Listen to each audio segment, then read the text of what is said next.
Now, the pictures you're seeing on the screen at the same time, of course, of President Trump in Texas listening to various border protection staff talking about the importance of necessity of a wall. Meanwhile, more than 30 aviation unions, following on from that last report, sent a letter to the President, Nancy Pelosi and Mitch McConnell, urging them to act now because the human and economic consequences are getting worse. Sara Nelson is president of the Association of Flight Attendants and joins me now. So when I look at the number of areas that are affected, next-gen training, certifications, air traffic control, NTSB, how are your members affected in a sense of they're not losing a paycheck directly? Well, we're not losing a paycheck directly yet, although the airlines are already telling us that they have not been able to deliver aircraft, and that means they have had to cancel routes.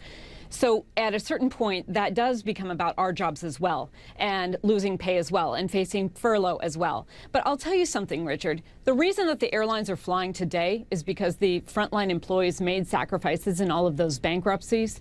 And on the first day of those bankruptcies, even in that whole host of horribles, the first thing that is done in that bankruptcy is to order that the paychecks continue, because they understand that there's no way to restructure, there's no way to keep moving unless the workforce is paid.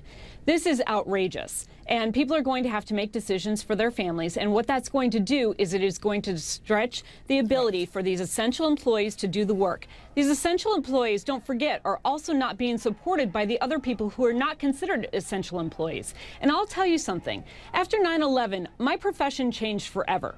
We became aviation's last line of defense.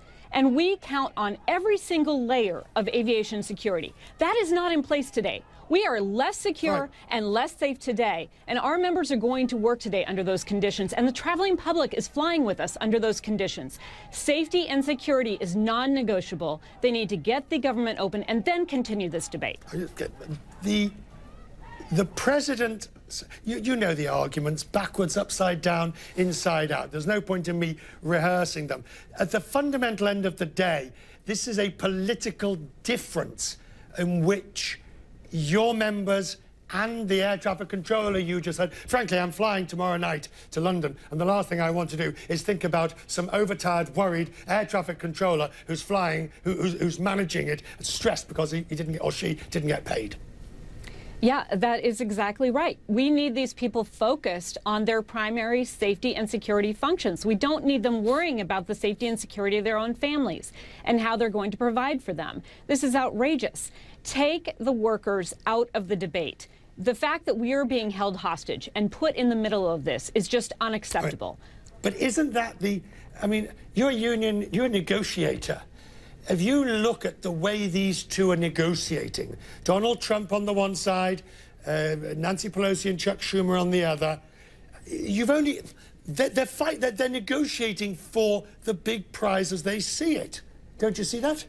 Well, that may be true, but in negotiations, you also agree to a set of facts to negotiate together. And here, these facts mean that we're putting certain safety and security in jeopardy in order to gain additional security at a southern border wall. There are many points of entry, and today the system is stressed, and those other points of entry are not being manned like they should be. The workforce is not there to deal with them like they should be. So we can't trade a certain set of safety and security that is working for one that we want to have. That just doesn't work. Negotiations are about problem solving. They're not about brinksmanship. That never gets you to a deal. That is the president's modus operandi. That is, as he would say, the art of the deal. Not quite zero-sum game, but pretty close to it. Well, I think that what we need to do is get together and come up with solutions. And it's certainly important to talk about southern border security.